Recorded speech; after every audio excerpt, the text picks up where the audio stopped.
everyone, and welcome to the Heritage Collection, a Gotham anthology series using the Monster of the Week TTRPG system. I am the Gotham Archivist, Arclightcourt. Tonight's episode, Cattails and Wingtips, picks up where we last left off somewhere around a month ago. There's been a lot going on. Life has been lifing, but it is not just I who is here with all of you wonderful viewers and members of Gotham City, but also our 4 vigilantes as well.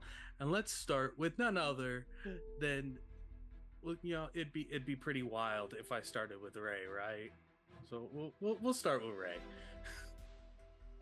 Hey everyone, I'm TheReyWildes playing Dalen DJ or Revenant. Hell yes. And then up next, we'll go with everybody's favorite cybersecurity ghost, Shadow.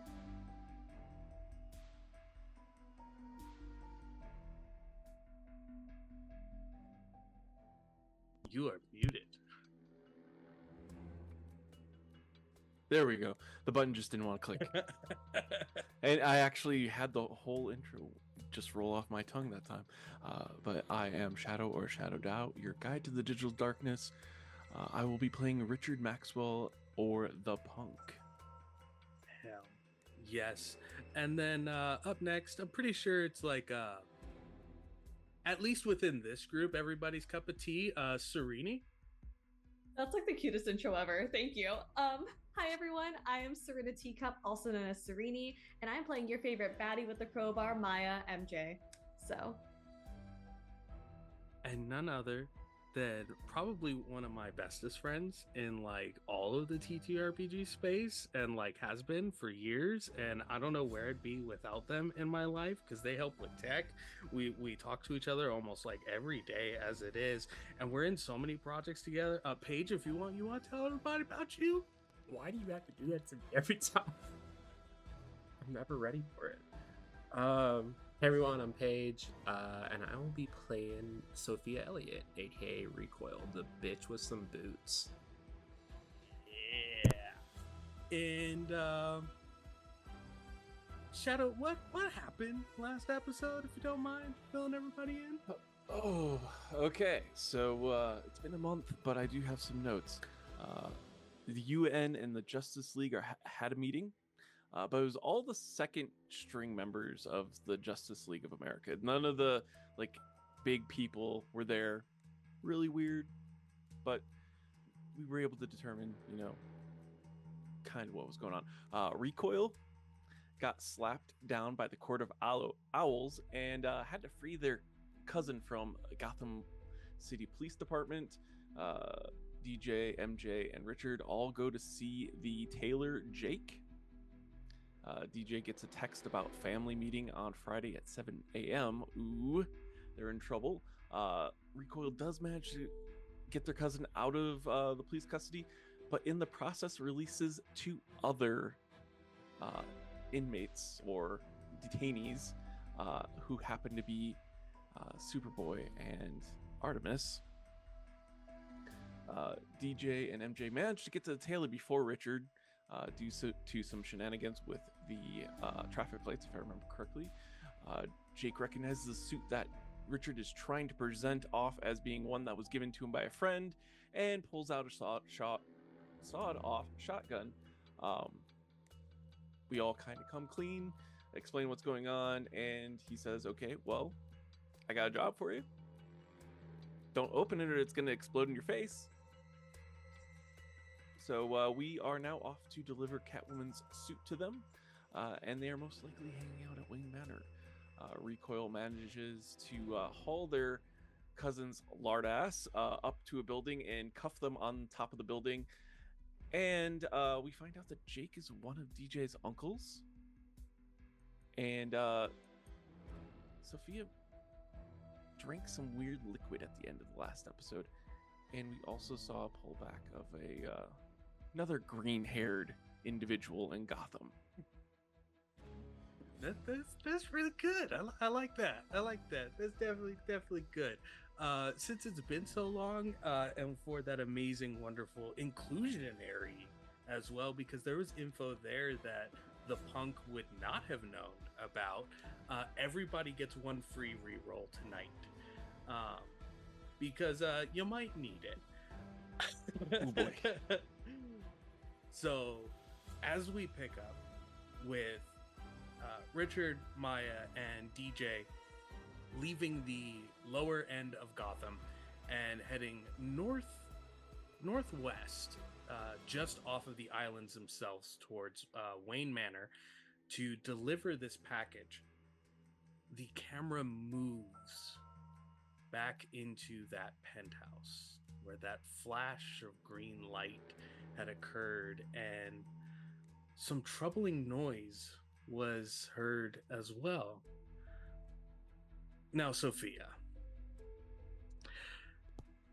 your extravagant side quest and family reunion that took place, all of that had happened during the time of the others having their conversation and getting to the tailor. Yeah. You don't know how long you were passed out in the kitchen area of this penthouse. Mm-hmm. And as your eyes kind of readjust to the light in the space, as there was no motion in there for at least 5 minutes, the motion sensing lights within that space had dulled down to a very low light, not complete darkness, but very low light. Mm-hmm. And as you kind of reorient yourself, that initial like after strenuous workout sore from being in GCPD, it's all gone. Like, everything in your body feels better. And not just better, but like you are in your prime physically. And there's even a moment where, as you're having this thought and the thought ends, it's almost as if it took place within those moments between seconds. Like you were thinking just faster than time itself in those brief moments. And you see your phone has a text on it. Okay, I think Sophia sees her phone light up, stands up. I think before she opens her phone, she heads into the bathroom to see if there's anything different. As you step into the bathroom, again, the motion activating lights within the penthouse like dull and dim and illuminate as you leave each space.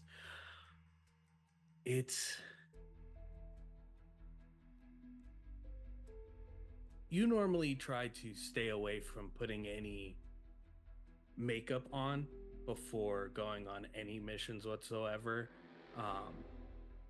Don't want to clean it, don't want it running off of your face, especially with sweat. Like, no amount of setting spray is going to protect it from everything that you're doing out at night. You have the appearance of the greatest makeup you have ever had applied to your face. And like touching it for a moment, there's nothing coming off. It's not like eyeshadow or anything, but like it's like the foundation and the contouring and everything just seems perfect. But there's nothing on your face. And normally that would be amazing. That would already be the perfect start to this whole scenario. But what immediately throws you is that the irises of your eyes are currently glowing green. Well, shit. That's gonna be guess it doesn't matter as recoil, but I think I'm gonna have to wear makeup to tone this down. What the fuck? Okay. I open my phone. Who do I got a message from? I do recall there being a message from Maya about got the suit heading to Wayne Manor. See you there. How long ago was the message sent? Looking at it, it was maybe about 10-15 minutes ago. Okay. Not too bad then. I'm still in my hero suit. I haven't taken it off. The only thing Okay. that you had really removed was your the Like the face cyberpunk mask, helmet yeah. and face covering. I will send a message back. Hey bestie, had to stop off at home. I'll meet you there. Be safe.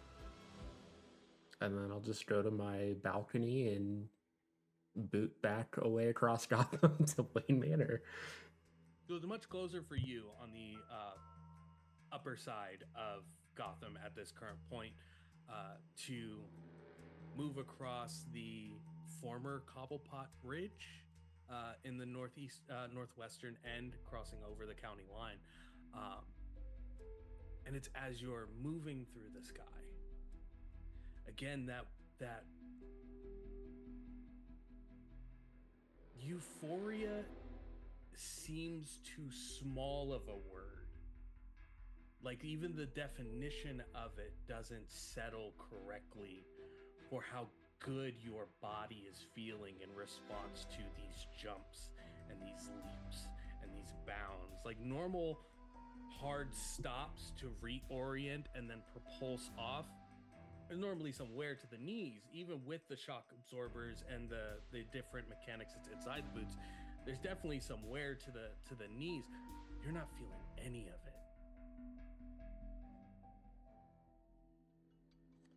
I think she loses herself in that a little bit and starts having fun with it and starts doing more acrobatic shit as she's going across Gotham. Like she starts parkouring more off the buildings instead of just jettison in between them. I love it. It's as Recoil is essentially parkouring on air with no solid surface. We see our other three crossing over the bridge, heading over.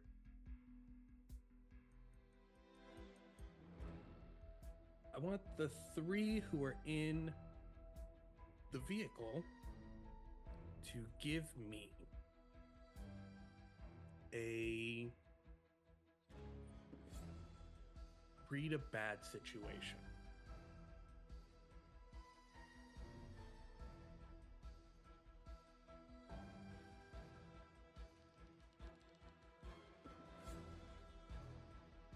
Okay. 11. 11. Ooh, like that. You got an 8 8. for MJ. And you got a 10 for me. I had to add my. Add sharp. Yeah. Gotcha. Alrighty. With an 8, MJ. There's a feeling that settles over you in a moment. Like you're going somewhere that something bad is going to happen.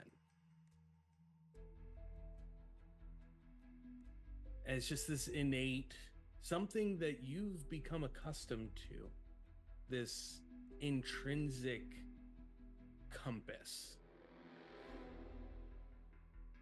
While the bad thing isn't there yet, it is on its way to the same place you are going. For DJ and for Richard, the two of you see that most of the bridge, after the vehicle that you are all in gets onto it, there are no other vehicles behind you guys. And then you see the lights start to go off on the various pylons of the bridge. just before it starts to partition at the closest eyelet point and raise on both sides.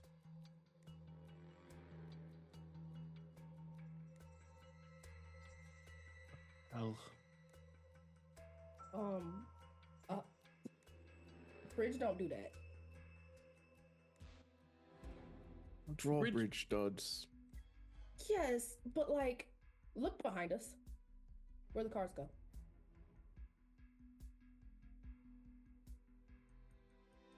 Why did we get past before the arm went down? It's the only explanation. Uh-huh. Maybe it's just, we'll just take it as odd traffic. Was this an Uber? Yeah, this was the Uber Black that you had taken, the suburban Escalade SUV type. Right. Okay.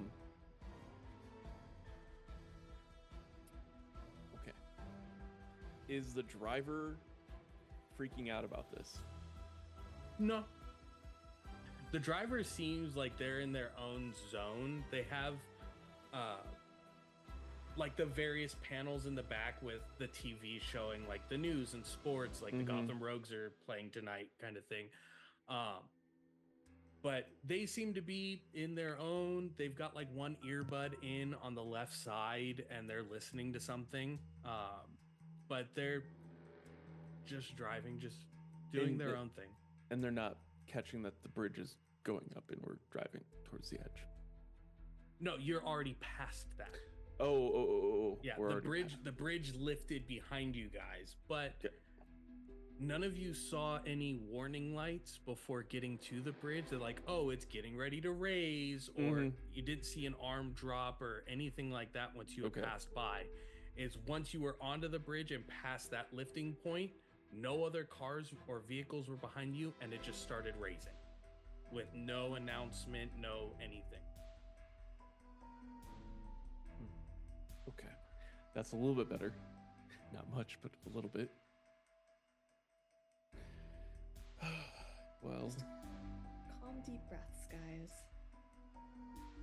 I am calm. As DJ is just fully looking out the back window. Like, I have not. Just that it is the strangest thing to see a road or a pathway or an alley in Gotham City where there's nothing. And everything behind this vehicle, there is not a single other vehicle on the various lanes of this bridge before crossing.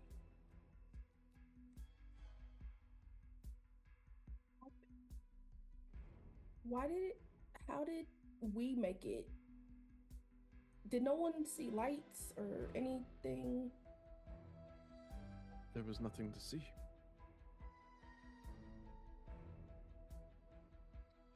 Yeah, DJ's just fully staring out the window.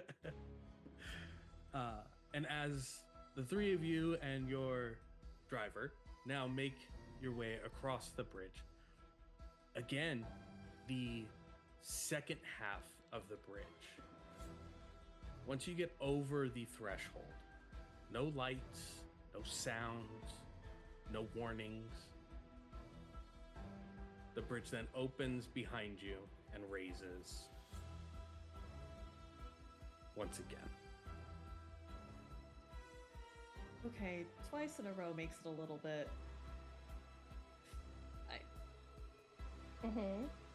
Yeah, I don't know what to make of this.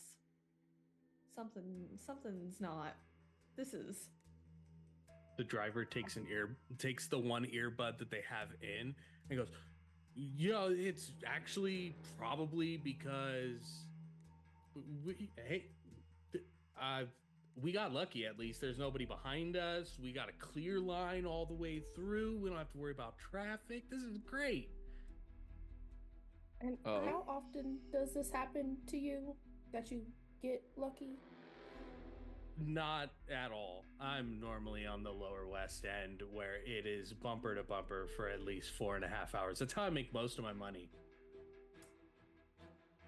Let's see. Richard's going to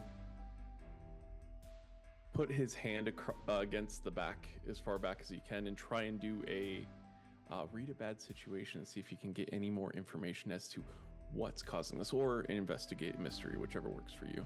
You're doing this with your occulty magic stuff? Yes, sir. Let's go. Investigate a mystery. Right. And MJ, you do also have the capability to do so as well. And DJ, you have at your fingertips a whole slew of people if necessary. That is... Go ahead. No, go ahead. I'm just thinking. And... Oh, wait, that's a read bad situation. You told me investigate mystery. So that is 8. An 8? So no matter what, you get 1. Mm-hmm. So you'll get 2 questions. What 2 questions do you have? Was the drawbridge and failure of the alerts and lights to go off done by a mystical or an arcane means? No. It was technological. Okay. And is there something that's observing us right now? Absolutely yes. Okay. Not in arcane ways, but through your arcane ways. You know that people have geotags, you know, people have, you know, trackers, things of that nature. Because of your focus and intent on, am I being tracked? Was this done in these different various ways? You are aware that you are being tracked. 100% are being tracked. And that the bridge was engaged and activated based on your position going across the bridge. Like the 2 were correlated. So I'm going to go ahead and share that with DJ and MJ. Okay.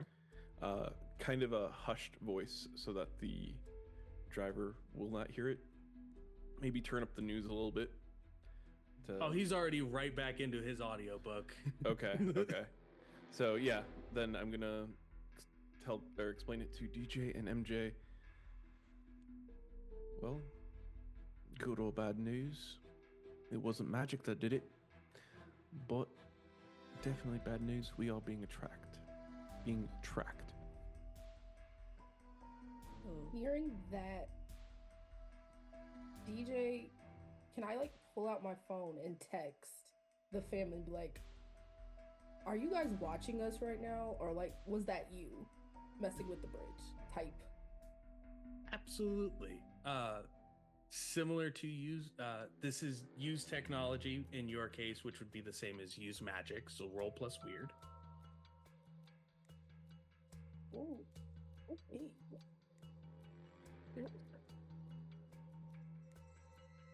That's a 10. That is a 10. So perfect without issue. As you start messaging the family, a very familiar blue mask-like face stops your texting. And you know who this is. You helped hack into some of their stuff and stop them from getting into other things.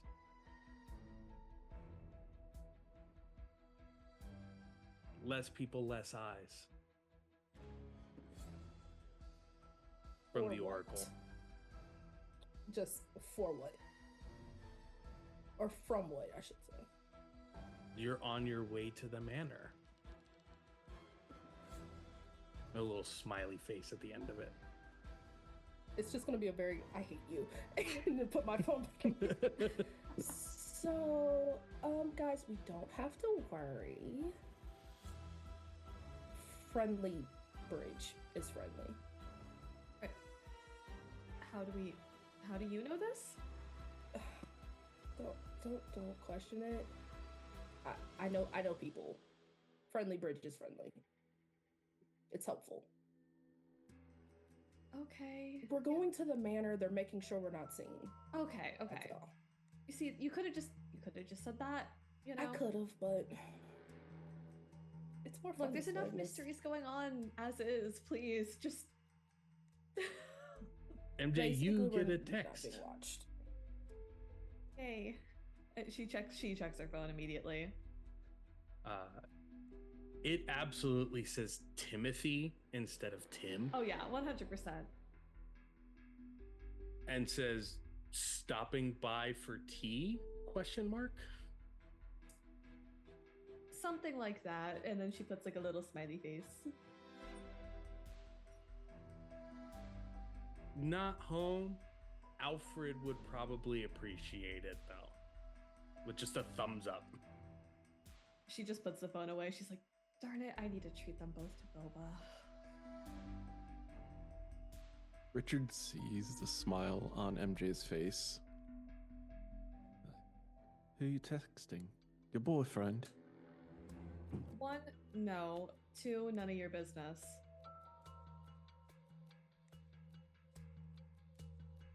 I was just curious, trying to make some small talk. Stick to your newspapers, Gramps. It's okay.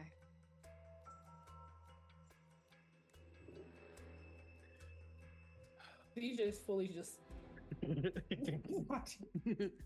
Shit-eating grin the whole way. Just, just... Recoil. Oh. You have made it across the former Cobblepot Bridge. You are just past the county line, which means you don't have to worry about GCPD on this side. And you're getting into some of the more uphill terrain. Not exactly mountains, but definitely somewhere akin to, slight plateaus of some kind. So some of the normal propulsion points that you would use might not be the best, but you can see that you can get there. You can get to the gate at least in maybe 3 or 4 jumps. Okay. And you get a ping message into your visor. Same blue mask. Says over the top towards the mausoleum, knock 3 times. I do the thumb up react through the visor. Scroll through the emojis real quick, find the Yeah. Literally just literally rolling my eyes to get to the emojis and then hit thumb up. Got it. But yeah, I'll follow the instructions, jetson over the Gotham or the Wayne gate, and then go to that door. As you get close to the Wayne gate, roll me use technology or use Okay. gadgets. 7 on the die, so that's gonna be a 9. 9. Your heads up display as you are roughly hold on. about. Uh-oh. 1 second. You're muted. The headphones died. 1 second. Dispatch? We just found a Joker card taped to the front door of City Hall. Again. And we return as not only did Recoil's tech slightly fail, it seems Stream Tech also said, hey, we're also going to jump in this for the plot. Yeah, Recoil, your heads-up display, as you get within 100 to 120 feet of the manor, it's almost like it glitches for a moment. And just before you land on one of the high-gated pylon points, you then see a crisscross of lasers. Okay. Do I see a way to the door through all that? You do. Okay, cool. But it was that brief moment where you almost stepped on what could have been like 9 different trip lasers of different defense systems all at once. Yeah, I'm sure that would have been fine. I'm gonna just jettison around that past the mausoleum to the door I was guided to. Just as like hop through the system as best I can. You are able to manipulate your body and the system itself to where you're able to get behind Wayne Manor to the familial graveyard of the Wayne family. Mm-hmm. And as you approach, one thing that catches your attention is there's only a handful of headstones themselves that are out in the area. One of them looks like it was almost broken completely off, and all that's left is like the bottom portion jagged before you get to the mausoleum itself.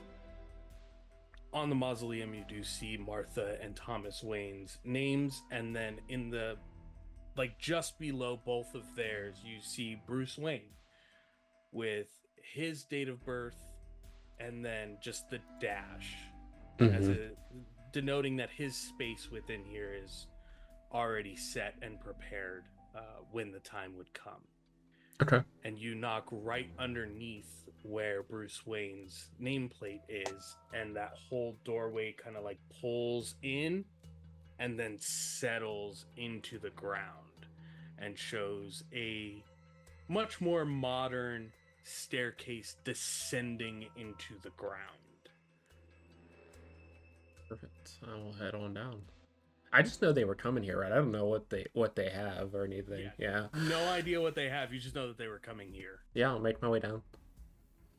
And as you head down the stairs themselves, you can hear that stone door raise back up behind you and then reseal back.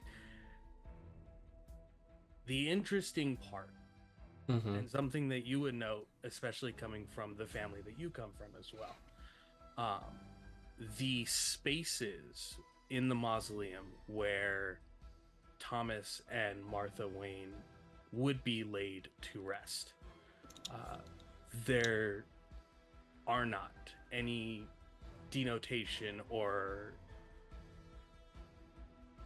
anything to show that they are actually resting within that space.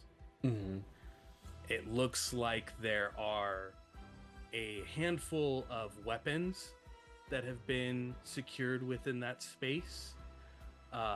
There's a couple of cowls, a handful of helmets. You even see like a spare Robin suit, a spare Nightwing suit that are left in that area.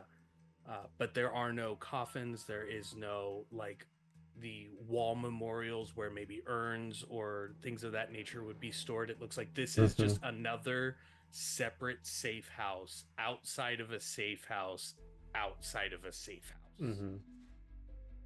Just the Nightwing costume for a second. I could really have fun with it. But continues to make her way in. So is it just like a house, like a safe house outside the manor? This is the stairs are still descending down. Okay. What I wanted to note was that where the placement of caskets or anything would be to denote. Gotcha. So there's like stuff out here before we lead into the manor. Got it. Yeah. Cool. Yeah. I think she'll just continue making her way down, and she'll light up her boots to give some light with the mausoleum closing behind her. And as you head down the stairs, you realize that this is going pretty deep. Like even as far as doomsday prepping or cellars or things of that would be considered, this is going deeper than you would have expected, until eventually you find yourself in front of what you assume to be steel door, like almost bank vault style, with different dials attached to the outside of it, sealing it closed. One of the dial one of the housings of the dials like rolls over, and there's a small red camera that blinks on. Yo, it's Recoil, let me in.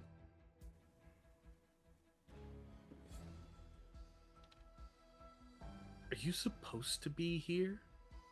I think so. I mean, that's what they told me to meet him here. I had to go off elsewhere, but the rest of them are on their way here. Who told you to meet here? Genie? This voice sounds very young. Oh, god damn it. Familiar. I don't know he's one of them, right, yet? I haven't... No. Okay, cool. Just let me in. Yeah, like that's the correct response to someone breaking into the, burial grounds of two of the most prolific people within Gotham's history. I didn't break in. I was told to come this way by Nightwing. Now let me in. I'm assuming by the voice, you're whoever Robin is. You just hear a series of like keys getting smacked. Like someone just like full hand smacked the top of a keyboard next to the mic. And then you hear footsteps through the speakers until the door opens. Mm-hmm. You don't see Robin. You see Damian Wayne. Oh, god damn it. You're... Okay. You sound almost disappointed. You know what? I should have connected the dots, honestly. There's lots going on today. Oh, so you must be an idiot as well. So I'm assuming you're by the way, you're not joining the Hennis team. You kind of left earlier before you could give me your answer.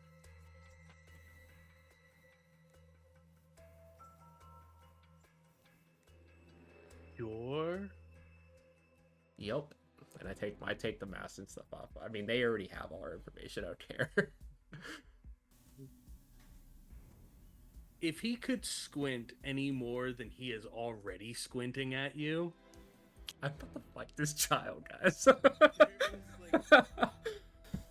Crow's feet of anger form around the edge of his eyes as a slight vein bulges on his forehead. There's the kid I remember. And I'm just gonna walk past him into the cave.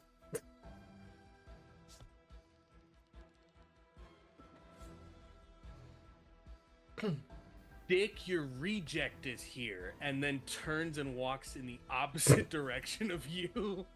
Snort and just continue walking. I'm assuming I see Nightwing at the computer.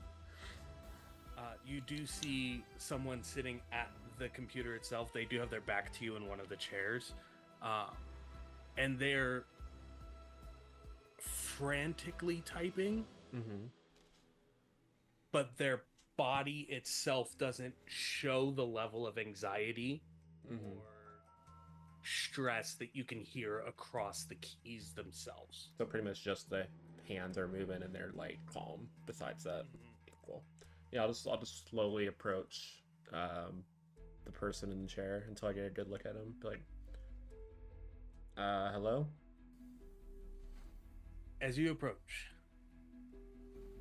you see the suit of Batman, but not the cowl. Mm-hmm. You see a ruffle of black hair. Definitely hasn't seen a brush in probably 3 or 4 days at this point. There is like what looks to be a towel wrapped around the back of their neck, as there's like sweat coming off of their head. See a younger man than Bruce Wayne,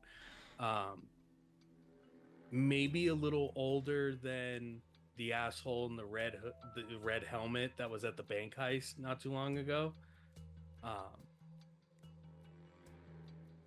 But they turn and look towards you as you see Richard Grayson. Okay, so you're team 1, right? With Sophia. Yeah. Recoil. Yeah. Which one do you prefer? Recoil. Recoil. Okay. So, you're on Hood and Orphan's team. Do you need to go to bed, dude? Power naps are the best Mm-hmm. in use at this current time.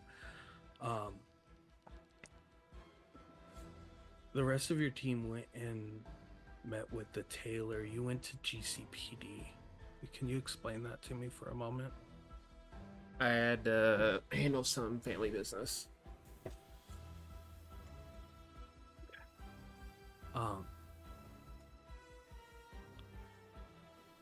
For teams to operate in the most effective way possible, there's a level of honesty that needs to be shared. And I'm not asking you to tell me everything that has to do with your life or everything that is relative to it. But I know that you freed someone from GCPD because the other 2 people that you freed were friends of mine. Yeah, my cousin. Okay.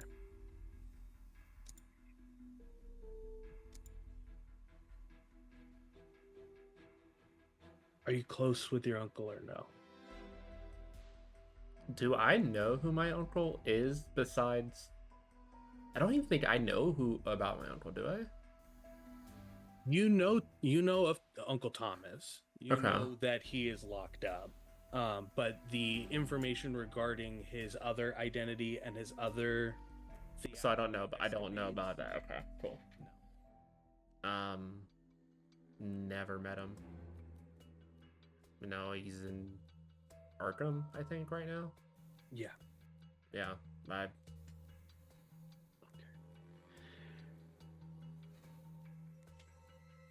I will always, if needed,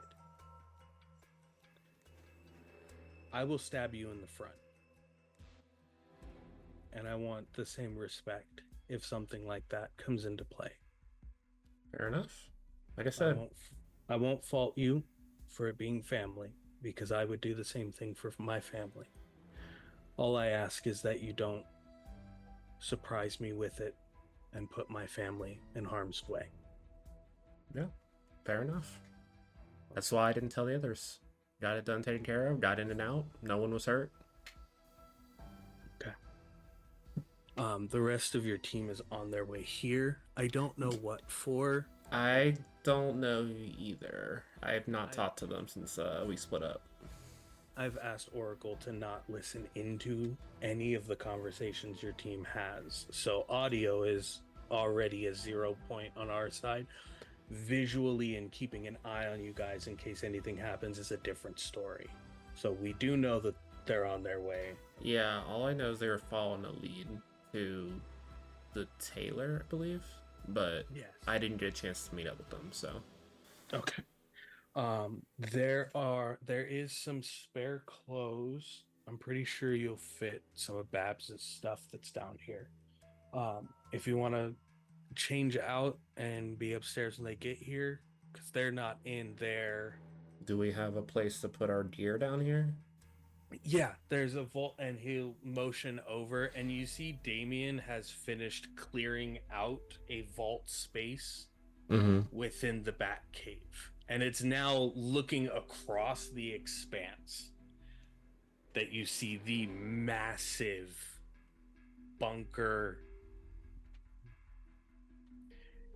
It could easily be confused for an entire military base Mm-hmm. underneath Wayne Manor.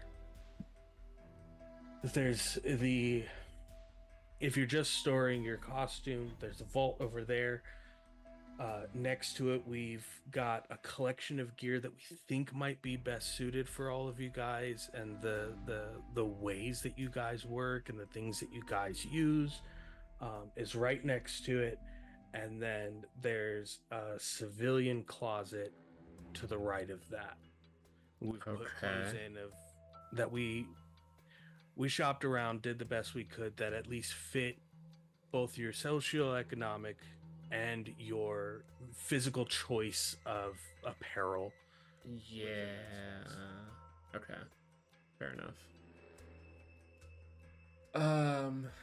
I'd go over to that area. Does it look like any of the what's the extra stuff over there gear wise? Like what's there I could throw in the boots that's like laying around? Side, yeah. You see that there are 4 different exchangeable soles for the base of your boots. Interesting. Okay. At least what's in the section that you can tell is like for you. You see that there are 4 different soul exchangers. Does it say what they do? Do you pick them up? Yeah.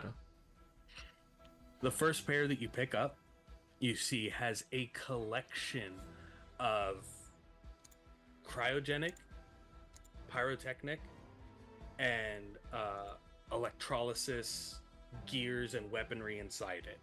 So things that will freeze or defreeze things that will burn things or put out fires, and things that essentially will send out like tasers or bolts of lightning or act as superconductors and grounding points for major electrical interactions. Okay. So pretty much elemental ones. Cool. Yep. The second set, looking over them, looks like it has the exact same things that your boots already have equipped within them. But these look like they've been slightly modified to where the release points are better articulated. Okay. So there's less of a drag and more immediate response and kick out of the various gadgets within. The third one looked like they put hyperjet boosters on the base of your boots that could probably get you somewhere close to stratosphere, if not higher. So flight, like full fucking Iron Man type Full flight. Iron Okay, Man bet. flight. And the last ones look like once they connect to your boot, they go up the rest of your boot and give a more armored kick. This looks to be some kind of combination of tungsten and a different carbon alloy that can resist major pressure, major heat, temperature changes, things of that nature. And you're almost certain you could probably kick a hole through any building with those soles put on and then the armor folding over your boots.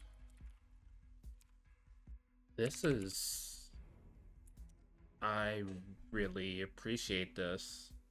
I have the money for stuff like this, but trying to buy this with my persona is still kind of hard. Hence I gesture to the clockwork style of my boots. If you set up an S Corp with several other offshore LLCs and yeah, I have to.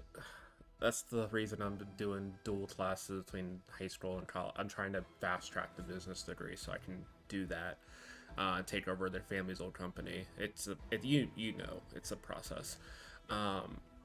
No, these are great, and I step out of the boots. I disassemble around me, kind of like the old Iron Man 2 suit, how it just disconnects from them. And then I pop the soles up, and it's almost like a CD rotation thing. I pop each 4 of them on each side, so that there's a thing inside to where I can rotate out the soles type of thing. Richard goes, no, you literally don't even need to do that. Like here, he takes the set that has all of the same gadgets yours normally do, and then takes the other 3 and sets them over, and they like fold into each other. Oh.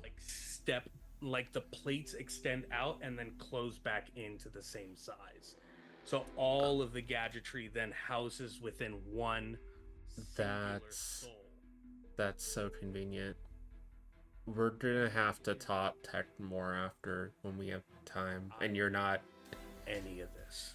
This is pieces that we've had for other suits, other armors, other various things of all the members of the family, that we were able to basically retrofit to the size and dimensions that we were able to take from your boot samples of the various places you've been going. But if you want to change them out, you can. We're not forcing you to. If you're comfortable with your stuff, be comfortable with your stuff. No, this is great. I'll mess around with all this when we leave. But I like direct the boots to walk themselves over to the area for my stuff. I'm gonna look through the clothes, and then I'm gonna go into the like civilian closet and change, and then I'll hang my armor up where the boots are. Okay. I'll just grab like a general schoolgirl outfit. So that's mostly what she wears outside of costume. Fair. Grab one of all Babs's old prep school outfits. We went to the same academy, so it works. And for our other 3 amazing members of Chapter 1, as the SUV heads up towards the gates of Wayne Estate, stops just outside, the driver reaches out, presses a button, and just as they press a button, you can hear coming through the speaker, MJ, a familiar voice for you, of Alfred. He says, yes, please bring them directly to the front door, and you will be tipped in cash there, and we will see to it that their return trip is also taken care of, but you will be compensated for that as well. Thank you. As the driver's like, okay, and rolls the window up, and it's like, yeah, let's go. Car pulls all the way forward, goes through a roundabout, and you guys see the magnificence that is Wayne Manor. And outside you do see Alfred, as he is waiting just outside of the door. Nice tailored suit for the most part, but it looks more, for some reason this old man makes the suit look casual. Like this is what he wears. This is his comfort clothes. This is his security blanket. And as the vehicle approaches, the driver gets out, walks around, opens the door for the 3 of you guys to get out, and goes, well, I hope you enjoy the rest of your night here. You guys have some really, really amazing friends. If you're close with, Playboy guy who runs this place. Have a wonderful night, and I'm gonna go sit on that bridge for like 4 hours. Alfred turns, takes a stack of what looks to be almost $5,000 with a bank binding on it, and hands it to the gentleman, shakes his hand, and then motions for him as the guy gets in the car and just immediately, in the most professional manner, gets out of the roundabout and then speeds out the gate.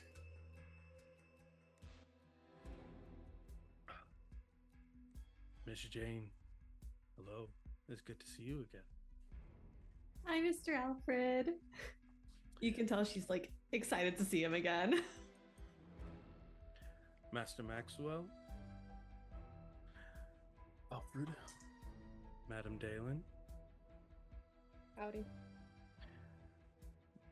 I assume you're here to meet the rest of the family. Yeah. I would assume so. Unless there's other pressing issues that haven't been discussed. Richard pulls out the box from the tailor. And who is this intended for? I wasn't aware that we had any packages still waiting outside. Jake sends his regards. This is for Selena Kyle. Oh, Madam Kyle. She has been upstairs. I will make sure that she receives it. And I assume you would like to see the rest of the family there within the atrium. Just past in the study. Master Tim is within. Master Jason is within. And Madam Cassandra was there. I'm not certain if she's still there, but I know that I try not to keep eyes on those who don't wish to have eyes on them. But please, find yourself inside. Thank you. I think MJ kind of just starts walking her way in, kind of like, I'm so ready to see everyone. I have to catch up on all the tea with Sophia.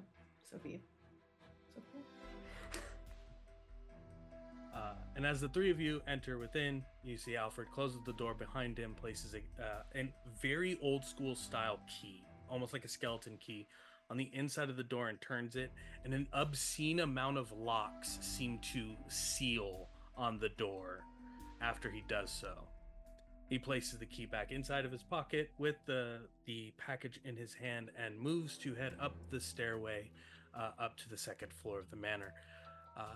Do you guys just immediately head towards where Alfred had said? Yeah. Awesome.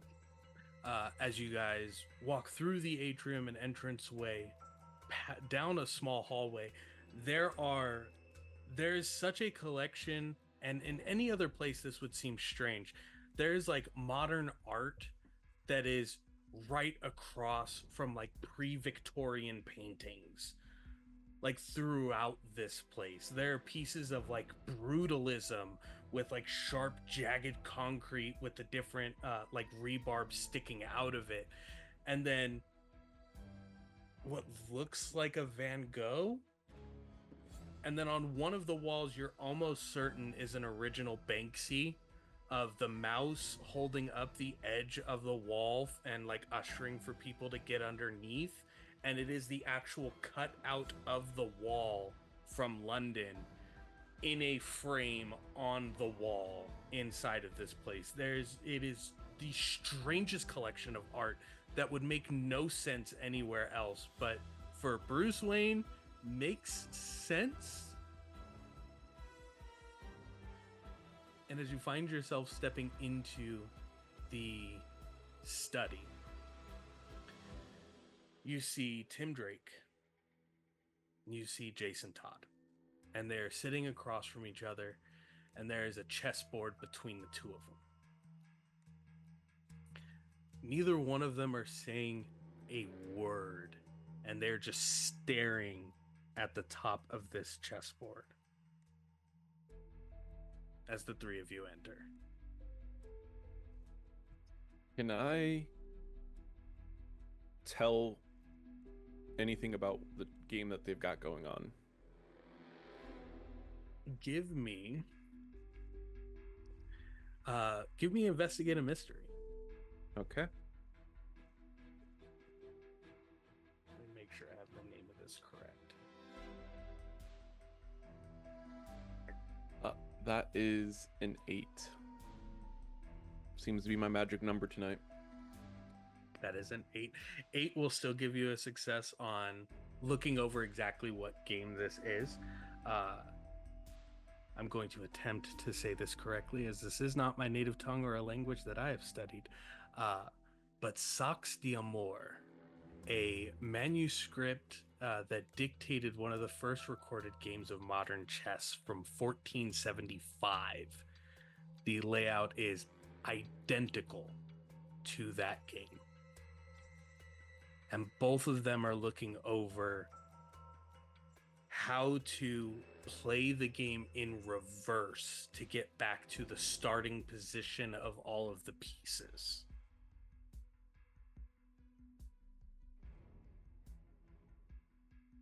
You lot just can't help but make things more difficult for yourself. Look, John might be cool with your bullshit, but this has been something we've been working on for years. You hear from Jason as he moves a knight back and then places one of the white bishops onto the board. So you guys talk to the tailor? It was one of the leads you gave us. Yeah. What'd you learn from that one? That you have Selena Kyle somewhere on your... We don't have her. She has refused to leave. As Tim moves a queen from 3 spaces forward, diagonally back, and places a pawn in the position that the queen left.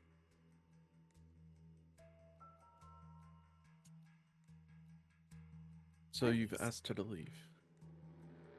No, we're not dumb. Fair enough. So what did you learn? What was gained from that? As Tim sits back in the chair, looks over, sees Maya, and goes,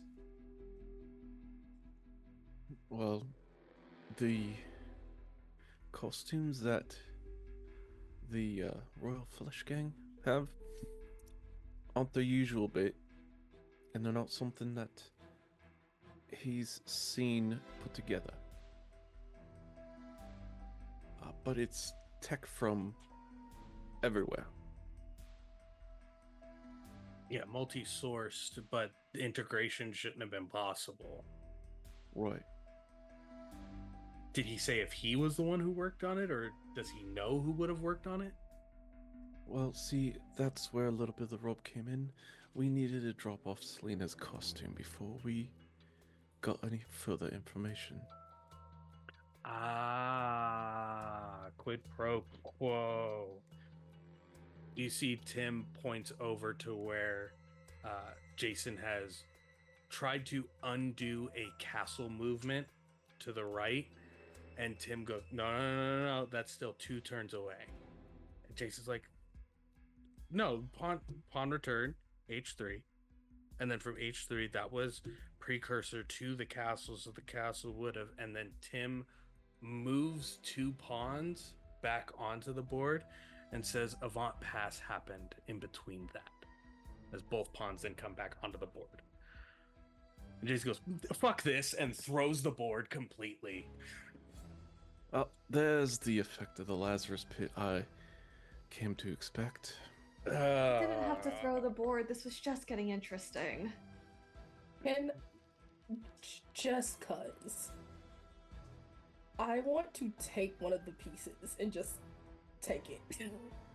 Okay. What do you need to roll for that cool little skill you got there? Charm.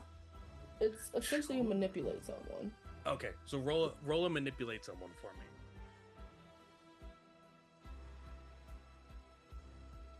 That is a 10. That is a 10. Okay. You are able to accomplish this without anyone else aware of it. What piece do you take in particular? I'm taking one of the knights, just like one. Yeah, that's the little horses, right? Yeah, I'm taking one of the knights and just straight into my pocket. All right. I think MJ's gonna try and like pick up some of the pieces and help clean up just a bit because she's like, it's a nice chess set. Why? And MJ, it's as you're starting to pick up the pieces that you realize that Cassandra Kane is wordlessly, silently right next to you, also picking up pieces from the floor, and none of you had seen her in the room when you came in. She just, instead of saying anything, she just kind of does like a little wave. She's like, and keeps going about. And then continues picking up the pieces alongside you. Sophia, this is when you would be making your way up from the cave itself, and the door that opens up for you is one of the bookshelves that is here within the study. As the 3 of you then see Sophia stepping in from behind a bookshelf. Oh, hey guys. Is Sophia's eyes still glowing? No. How did you? Where did you come in from? I was in the Batcave, I think. When Yeah. did you get here? Not that long ago. Just long enough to talk to, Damien and Dick down in the cave and just change. Okay. There's some cool shit down there for us, by the way. I had some new stuff for my boots, so you definitely want to check it out when we leave. But Which place? yeah, they had like a whole vault put away for us. So what I'm hearing is makeover time. Yeah. That was part 2. We were gonna have you guys come here tomorrow night, but we finished everything early, and you guys were already on your way from what Babs told us, so makes it easier. We've got some new gear downstairs for you guys. We looked over files and information that we have on everybody and the things that you do, the way that you carry yourself. So there's a lot of, you don't have to take them if you don't want to, but the option's there, Tim says. Jason looks over at Richard and goes, and this isn't coming out of what you're getting paid either. So, I mean, I'd just take it if I were you. Man of my own heart. Job deserves payment as far as I'm concerned. If I knew I was going to be babysitting, I would have charged more. I didn't know you were going to be babysitting. I didn't know who any of them were. Babysitting? Not babysitting. It's We're not like nursing care. That's exactly what I was gonna Walker. say. yeah, it's community service. Exactly. If anything, we should be getting volunteer hours for this. In addition, I did actually need a few more credits for the semester. Can I write this off? Can you sign off on this? Jason, Same, I please. absolutely will sign off on that. Bet. And it's as you are all gathered together having this discussion, you see Dick Grayson step into the room, but not from the bookshelf entrance that was there. And he is wearing a full business suit, like head to toe, 5-piece, all of the bells and whistles to it. He goes, okay, so Jason will take the information you guys have gotten, get in contact with the tailor to find out whatever it is that he was going to give you guys as far as that's considered, because he still needs to pay his bill too.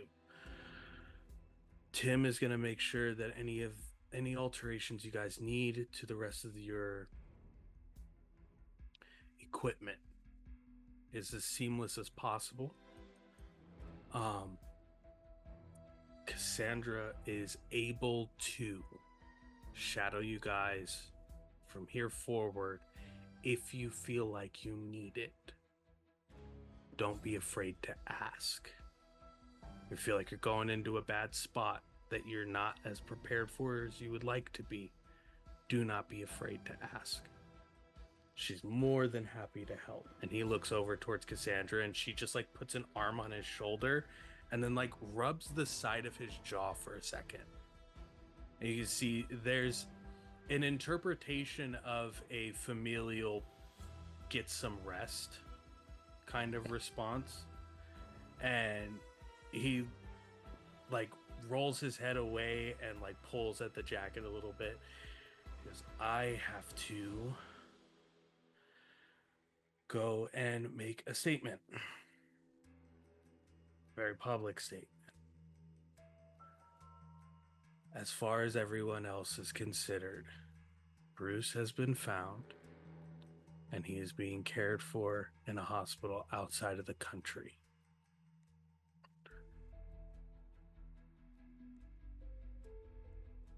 We think that one of the people who worked on the jet may be an interloper from the future, or is somebody who's affiliated with the New Gods and Dark Side and a boom tube being activated. We're not 100% certain, but those are the two running theories we have right now, because the tech that caused the explosion is at least 200 to 300 years ahead of what we have here.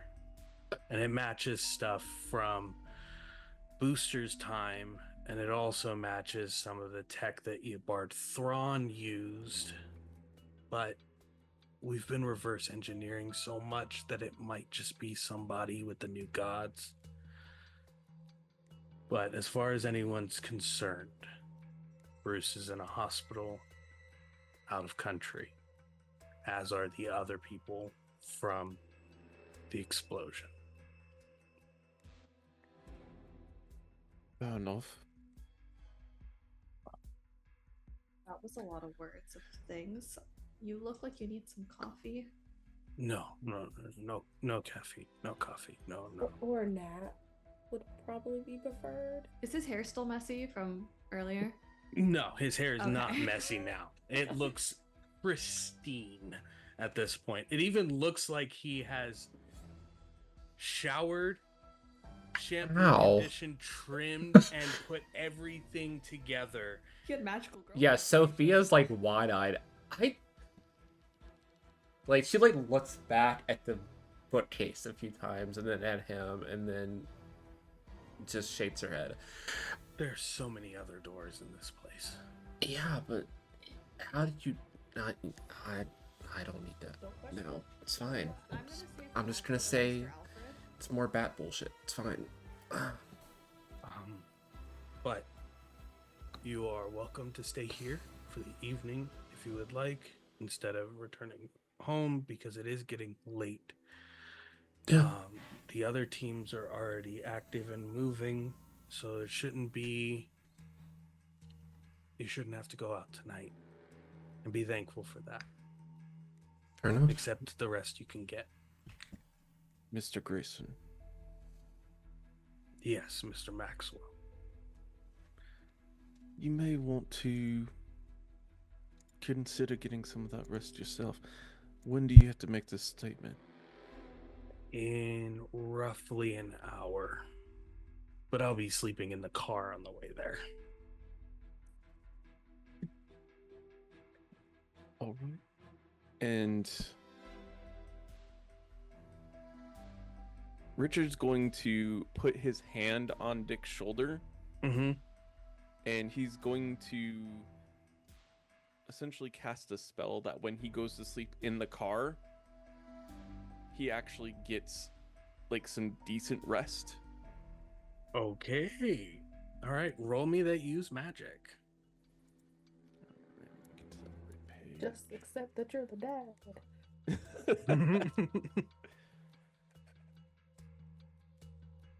That is a 12. Okay, so what does it look like as you do this? So it's the equivalent of me using magic to heal, but it's kind of like a preemptive heal on him, or D&D equivalent of catnap, getting a long rest from a short rest. And as he puts his hand on there, you almost see just like a glitter sparks go off. Dick will not be able to tell that happens, but anybody around him is going to see that little spark come off.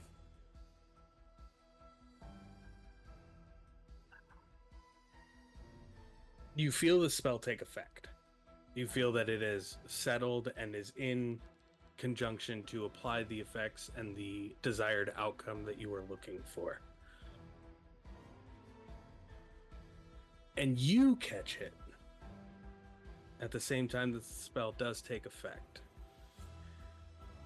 Richard Grayson says something in Zetanian backwards speak of "I will rest well even without magic," further reinforcing the spell that you cast onto him using the Zetanian backwards speech of the Zetana family. I didn't realize you had such a close relationship with the Zetanians. I don't. We spent a lot of time together.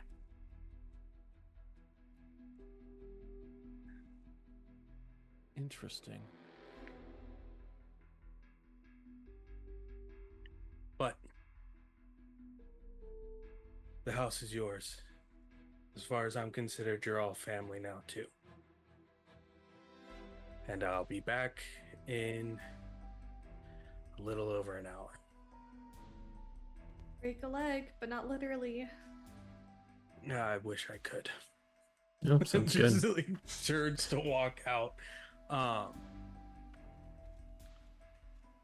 For anyone who is watching and paying, like keeping a close eye to Richard, Mhm. you see Jason goes to walk behind him, and he takes something from under the sweater, the zip-up hoodie that Jason's wearing. He takes something out from that and tries to put it into the waistband of Richard. And Richard, at the same time, takes what was put in his waistband, moves it to his other hand, and puts it right back in Jason's pocket without him seeing it.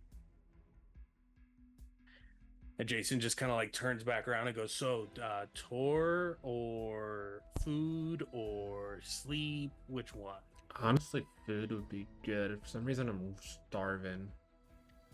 I'd like some food. Food would be nice. See, now I would like to get a lay of the land, but sounds Well, like the- we can set that up for you. I can get the other 3 fed. We can get Well- everything moving. we could possibly start the tour in the kitchen. Yeah. Absolutely. Or What are you try- guys in for as far as Whatever's easiest, honestly. there's a whole kitchen staff. Like you just what sounds the best. It could be Something individually, spicy. it could be a whole thing. Spicy. I want to burn Okay. my tongue off right now. After this day, I could I do just don't wanna spicy. think about it. Spicy be good. What you want to think about? Okay. Can I just get like Spicy. a sandwich?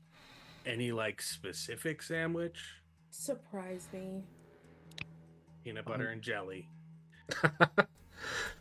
That was actually what I was going to say. Richard's getting a peanut butter and jelly too. Jason leads you guys towards the kitchen. You all eat.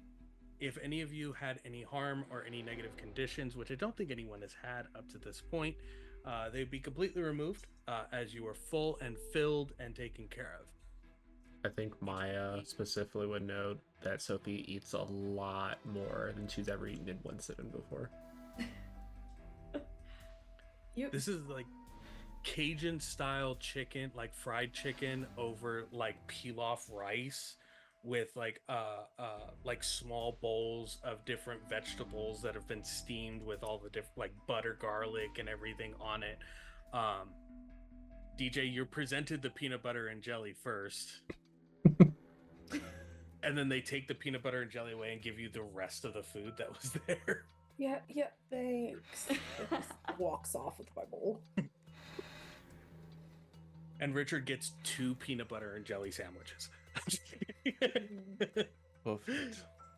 But as you were all eating, as you were all fed, you were then taken downstairs to the cave to see the various things that have been presented and created for all of you. Starting with our resident sniper, there is what could only be described as, you remember when they did like the Nerf gun where you added all the different things to the end of it? It started as a pistol and then like you could turn it into a shotgun and then turn it into a sniper rifle, then turn it into a Gatling gun. Essentially that is set out for you. This'll do, definitely. There are 0 lethal ammunitions there, though. As a state, there is 0 lethal. There are various like computer integration. There are various like environmental responses, like basically like one bullet is almost like an entire fire extinguisher. Another is like filled with liquid nitrogen, all that kind of stuff.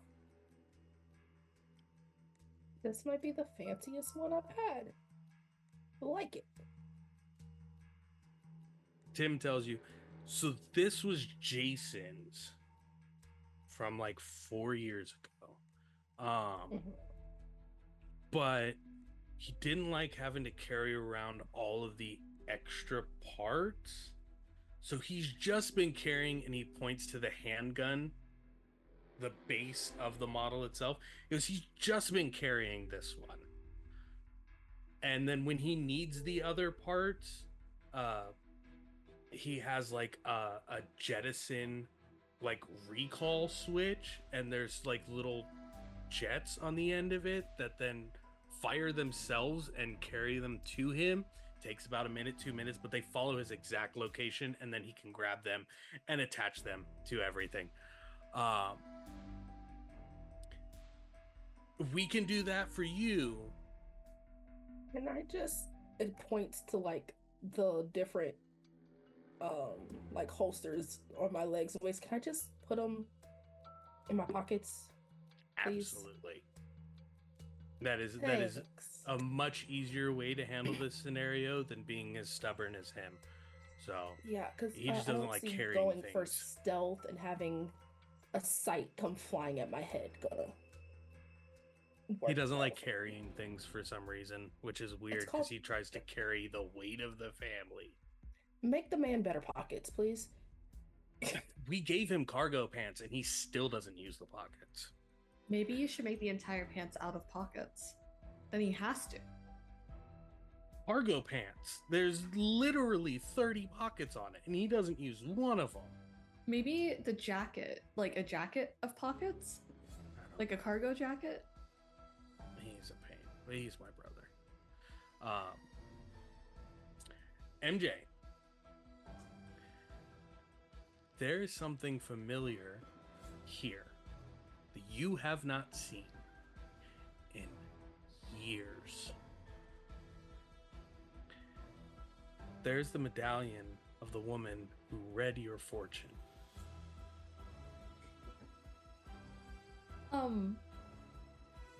She picks it up. She's like, where did you, how did you? I didn't. Dick did. Dick talked to someone else, and they brought it in. So I don't know if you're fully aware of this, and I might be the one to break the news to you, which is great because I'm normally one step ahead of you everywhere else. Oh, shut up and get on with it. Oh, cool. Okay. So then I won't tell you that you're some divine agent for the Order of Fate. I'll keep that to myself. Okay, then. okay. I'll just Wait, hold on to wait, that. wait. No, and no. I'll Hold on. I'll move on to others then. If No, that's no. the case. I meant like you didn't need the story. I wanted just what? The Yeah. what now? The person that was wearing this, Mm-hmm. that interacted with you, I'm assuming a few years ago here, Mm-hmm.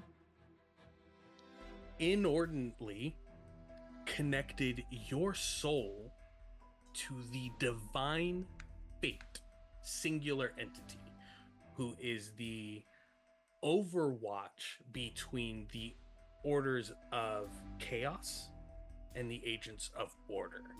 Fate is literally the scale on which these two forces are trying to maintain balance on. And they somehow made your soul a part of that scale, which we then found out is the reason why you've been able to end up in bad situations and make it out perfectly fine, or end up in really good situations that later lead to some weird consequences that don't actually affect you. Wait, are you telling me that Dr. Fate is real? Yeah. Uh, Justice Society of America. Those aren't There've legends. been 5 other people who've also been Dr. Fate, but simultaneously Dr. Fate is an entity in which multiple consciousnesses exist to the I'm- extent of interacting with the magical Do we realm. have access to this information in the archives? Because we've been told a lot of stuff tonight that's gone way over my head. MJ is So like, she Genie keeps is a genie. opening her mouth and closing, and it's just like Genie.mp4 has like just stopped functioning. Like, what? Yeah. So with that, pointing at the necklace, you have the opportunity to access the levels of an agent of fate, allowing you to interact with either order or chaos. And you can choose which side of the scale gets more weight. Okay. I think I need to sit down for a second. Then Yeah, sit down. She just sits on the ground just like stressed out. So she's like, I I'm just gonna stay right here. I just sit next to you and start rubbing your back. Please do not unleash pure chaos. I don't want to. Unless we need you to. Or unleash for pure chaos. I mean, that'd That's be where the fun. fun stuff for you comes in. Again, John's been working with Bruce for years and has essentially left a bunch of stuff here for Bruce to look after and make sure bad shit doesn't happen with, or create contingencies or some kind of rapid response for it. Here's all of it, and you see a huge trunk get lifted onto a table in front of you. How much of this stuff is cursed? Probably all of it, That's what I figured. but most of it does have direct connection with the spirit of Gotham City itself. So there are things in here that you could use that maybe gateway from one point of Gotham to the other without needing to worry about any other interactions or teleportation spells. There are, I know there's, I don't want to open it. Can you open it? Sure. And Richard passes his hand over the chest, and you can see it reacts a little bit. Potentially just because of his pure disdain of John. It's not John's magic that's on it. Okay. Yeah, so Richard then lifts it open and shows all the stuff that's in there. Okay. And Tim like leans over the side. He goes, those subway tokens that are down there specifically will essentially, you rub those two coins together and you can get from any point in Gotham to the other point in Gotham. It's like paying the toll, essentially. There is the helmet of the Bat Demon right over there, but I wouldn't recommend putting that on because we still haven't figured out exactly how to deal with the incoming apocalypse that's been settled onto Gotham because of this, but it is there if needed, essentially. And Tim is just like pointing out various totems of the spirit of Gotham City, the living curse and blessing that is over Gotham City itself. You can take up to 6 of these things. Each one of these things will allow you to use big magic without needing to spend the time to do big magic. And then we can discuss what the 6 things are and things of that nature. And they will not lose charge. They will not lose their capabilities as long as you are within Gotham City limits. So it being outside of the county line currently, they're bunk. They don't do anything. But once you're back over the bridge on the islands, they will be fully powered. Okay. That sounds good. Richard just starts like kind of poking through different things and picks up. He definitely grabs the coins because he doesn't want to get stuck in traffic again. As you all are going through this and getting these various items and all of these cool things that are going on, a series of alarms begins to go off in the Batcave. Tim turns on a heel and immediately heads for one of the computer setups. And you see Damien rushing from one of the pool areas where one of the bat subs descends into the cove from. As he was swimming in there, swims and gets onto the pathway and tears towards one of the other consoles. You hear a series of gunshots, rapid gunshots, as the monitors then pick up 5 or 6 armored trucks that have barreled through the front gates of Wayne Manor. And roof-mounted turrets are unloading onto the house itself. Tim seems worried. Damien seems excited.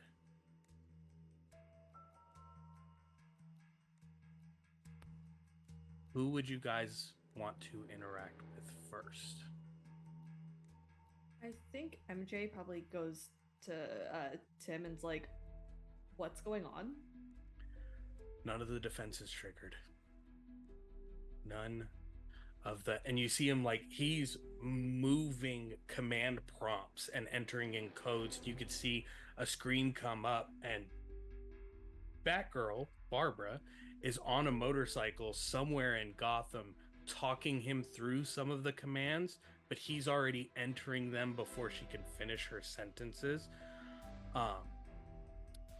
None of the reflexive defense systems went into play. None of the armor plating and window boarding went into play.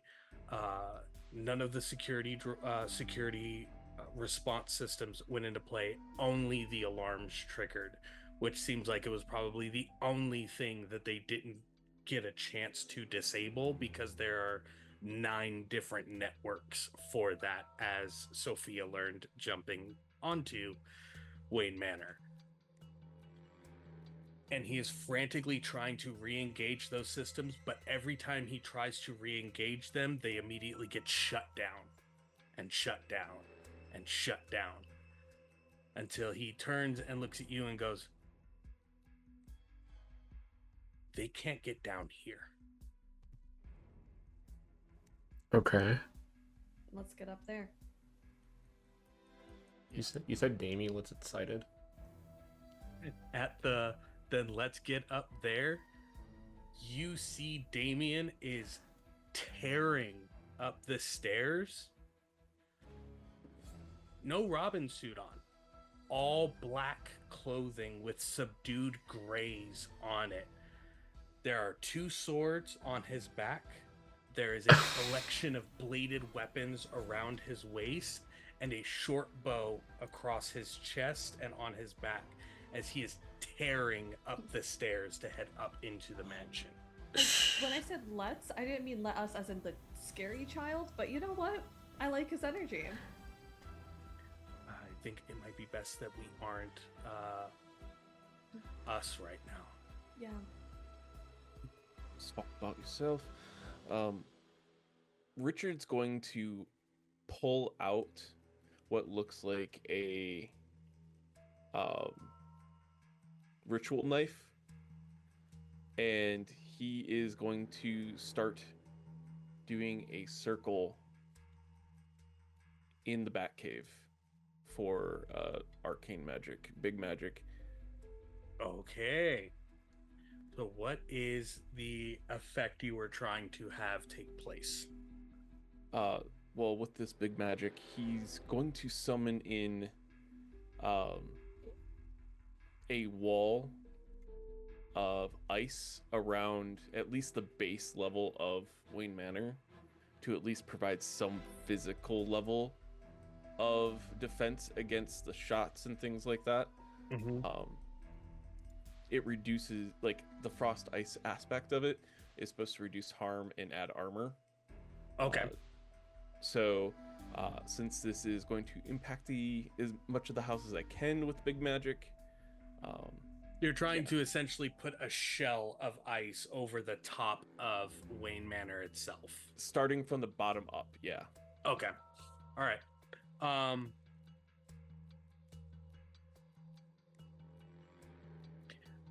Roll me use magic. Okay.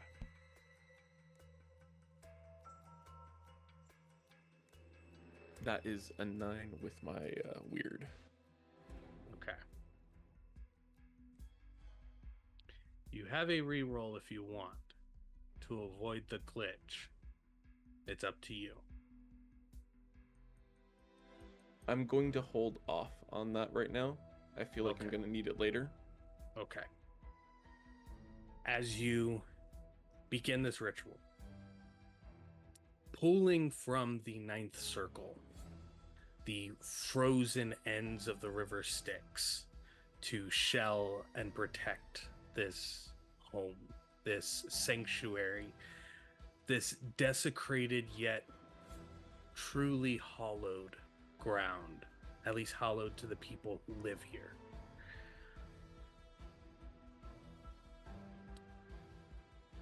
There is a voice that speaks to you.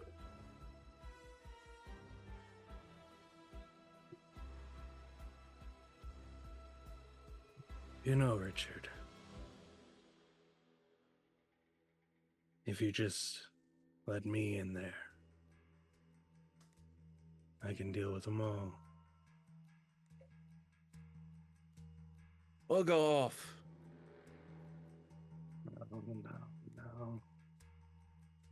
As long as you're focusing on this, we can talk. DJ, Sophia, MJ, what are you doing? We'll suit up. I mean, Yep. I just like have the tech shit go and the boots just fly to me and fucking attach immediately, and then the suit pops out around the boots around me. Do you have the new souls on, or do you still have I yours? do, and I'm gonna set it to the armored mode.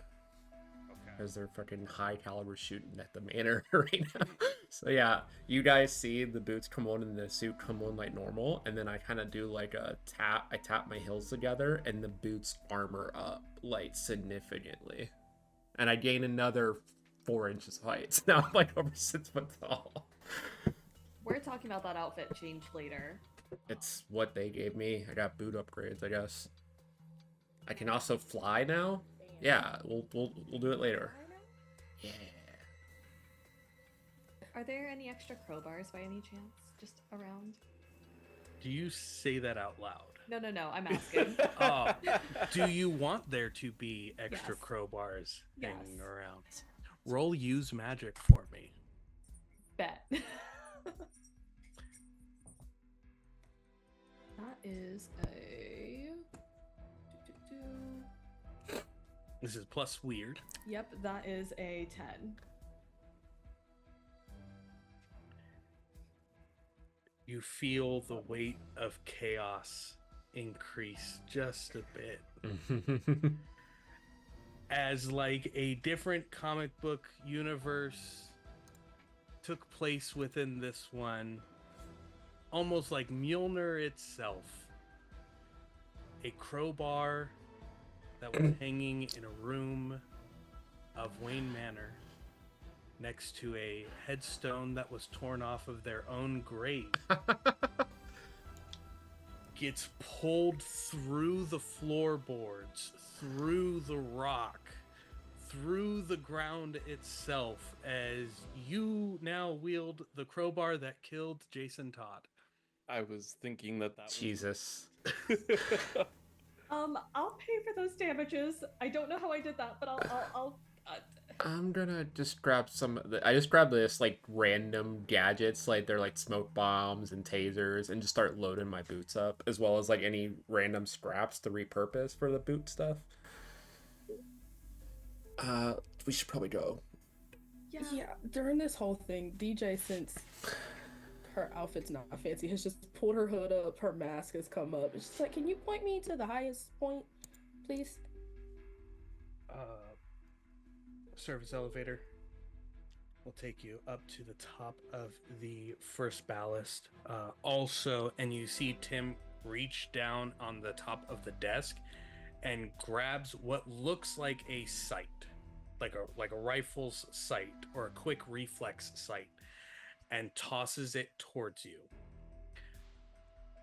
Which hand do you catch it with? I have to catch it with the bronze. As you go to catch it with your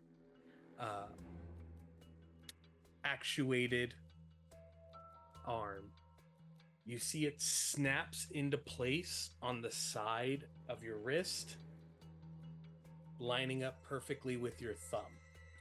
And as it does, you feel integrations change in your two middle fingers,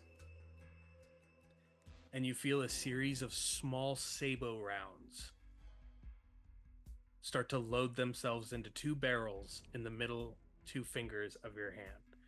You now have armor-piercing rounds down the middle two fingers of your bionic arm that you can fire out of your bionic arm. That's new.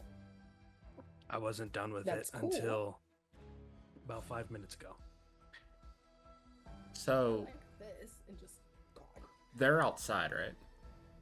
The They're people still attacking us. tearing up the driveway. They haven't gotten to the front of the house, but they are tearing up the driveway and have already started firing at it. Okay. I'm gonna go up the way I came in and get them from behind, flank them from outside. Or you're gonna go from the graveyard. I'm gonna go back to the graveyard, yeah. Okay. As this happens, as we move to protect the Wayne household, camera pulls out of the Batcave through Wayne Manor. As bullets are tearing through walls, you can hear some glass being broken. There are no voices being heard in Wayne Manor, but there are three people that immediately come into focus in three separate frames. The first, we see an almond skin-toned woman, black hair, cut short. Her eyes for a moment look like they haven't stopped crying in weeks, but are suddenly clear as they open a box that was placed in the room for them, and you see an armored version of Catwoman's suit that looks almost identical to the bat suit, except instead of the bat across with the yellow background, you see subdued black clawed marks across the plating, and pulls a nine-tailed whip out from the box. And as she turns the handle, each one of the various ends of the whip have different attachments, some serrated, some with like a laser guide on it. One that becomes immediately taut, turns, and is like a blade itself. All of these varying things added to it as she turns the handle again, swings it over her shoulder until it ties itself off, and places a cat-like cowl over her head and looks out the window, the covering going bright yellow. The second scene, we see an older English gentleman standing in a room where there are suits of armor and swords and shields and battle axes and weaponry from throughout time, as he is strapping a bulletproof vest across his front with a sawed-off shotgun across the front of it and a large hunting rifle pulled up as ammo is loaded into it, as Alfred looks out another window down the hallway. And we see Jason Todd.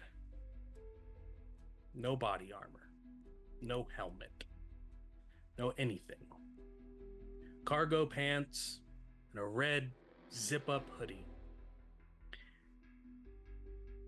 with bullet holes already through it. Small green light coming out from underneath it where these holes may have ripped through him as well. From one side pulls a handgun out, and the other he extends his hand, and emerald green-like energy forms in it until there is a bladed sword off of it as he calls the All Sword, and continues walking down the center of Wayne Manor until the front door shatters from all of the rounds. Okay. Selena! Ah, I figured you'd be robbing the place for as long as you've been in here. Ooh. Is that the second bird ready to play? I can kill you again. That's fine. As the headlights from behind show green hair, a purple suit, and a rocket launcher dangling from the index finger of the Joker. And that is where we will end tonight's episode of the Heritage Collection, Cattails and Wingtips. I have been your GM, the Gotham Archivist, Arc or Arclightcourt. But what is a story in Gotham without the vigilantes who are trying to save it? So I'll turn it over to our amazing collection of vigilantes, and we'll start with none other than Recoil. Fuck you.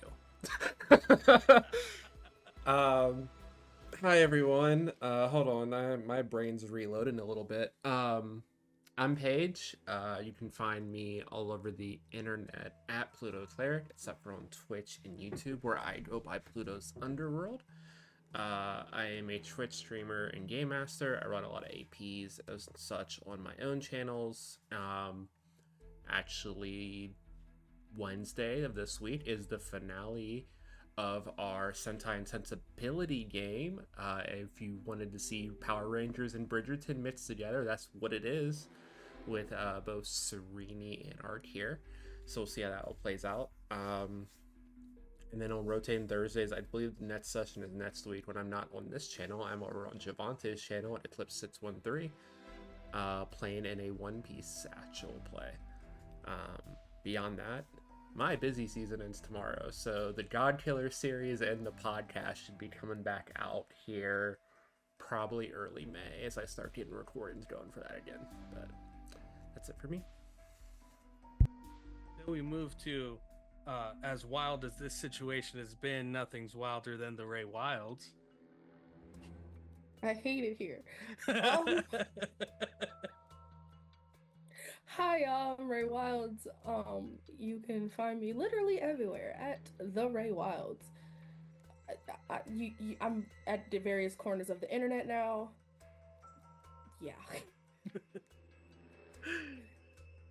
Everyone's favorite cup of tea, Serene. Hello, everyone. I'm Seriniteacup, also known as Serene. And let's see. Okay, so my first actual play that I've ever been in is literally going to be ending this week. There's a big finale over on Paige's channel, like she just mentioned. I am definitely not going to be super duper emotional, but like, you should totally check that out because it's going to be very lit. We have some very cool people, Paige. Anyway, so you should check that out. Other than that, There are a couple of other fun little projects brewing, along with now that I have my new work schedule. Get ready to see me streaming and doing stuff. And then I'm also going to be finally got my stuff situated at MetroCon this year. So anyone who's in the Tampa area in Florida, I'll only be going for the Sunday, but I'll be featuring my new Calypso cosplay from Epic the Musical. So I've got a whole group with me. So check us out there. That's my new big project. So yeah, that's all, folks. If you want K-pop dance content and other cosplay stuff, I'm your gal. And last but certainly not least, our favorite digital specter to protect us from cybersecurity, ShadowDao. Hi everybody, I am Shadow or ShadowDao. I've been playing Richard this evening. You can find me pretty much everywhere except for X, because screw that place, as ShadowDao. I stream on Saturdays and Sundays. Saturdays we game and Sundays we do co-working. This last Sunday we actually built out a spec for a accountability app that we might be trying to tie some Monster of the Week elements into, which will be kind of cool. Hell I need that. Yeah, it originally started as an idea to keep accountability for working out, and it kind of grew from there. So we have some fun. Love it. And I have been your Gotham Archivist, normally your Gridmaster, Lighthouse Keeper, Lore Writer, Beacon onto all beacons, Arc or Arclightcourt. You can find me all over the internet at Arclightcourt. The best way to keep up to date with me and all the things that I'm doing is arclightcourt.com, where you can get all of my socials. You can check out all the new merch. You can request me as a DM on Start Playing. You can watch videos of all the various things that I've done, participated in, been a part of, that features most of the people who are here, because I love working with my friends. New merch dropped. We've got personalized journals that you can get. We've got desk mats. We've got hats. We've got reusable cups as well. So you could ditch the Siren and get a Lighthouse Keeper cup for the summer. But thank you all for being here. Thank you for joining us. Thank you for sharing your time, your space, your energy. And we will see you all soon for the next episode of the Heritage Collection. Have a good one.